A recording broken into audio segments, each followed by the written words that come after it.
ఓఫీర్, నీ ప్రతి దుర్బోధను వేపుతాము, నీ ప్రతి పుస్తకాన్ని వేపుతాము, కానీ నెక్స్ట్ వీడియో నీ మీద రాదులే. రోజు ఒకే కూర వండుకోంగా. బాయ్ ఓఫీర్ భయ్యా. ఈ వీడియో ద్వారా ఎవరి మనోభావాలైనా దెబ్బతింటే నోరు మూసుకొని కూర్చోండి. ఈ ఓఫీర్ చేసిన పనుల వలన ఎన్నో జీవితాలే పాడైపోయాయి. మీ మనోభావాలు ఎవరికి కావాలి?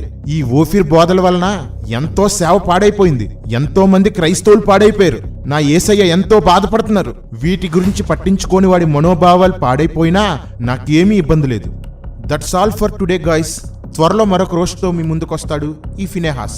మీరు కూడా ఎవరినైనా రోస్ట్ చేయాలనుకుంటే వాళ్ళకి సంబంధించిన ఆధారాల్ని, వీడియోల్ని స్క్రీన్ మీద కనిపిస్తున్న మెయిల్కి సెండ్ చేయండి. ఎవరిని వదలొద్దు. సంఘానికి కీడు తలపెడుతున్న ప్రతి ఒక్కరిని వేపుదాం. బాయ్. ఒక్క విషయం మర్చిపోయాను. వీడేంటి పాస్టర్ని ఎలా మాట్లాడుతున్నాడని ఫీల్ అవుతున్నారేమో. ఒక్క మాట, వీళ్ళు చేస్తున్న నష్టం విపరీతమైనప్పుడు నేను కూడా విపరీతంగానే మాట్లాడాల్సి ఉంటుంది. మరి నచ్చితే లైక్ చేయండి, నచ్చకపోతే షేర్ చేయండి. Thank you. బాయ్.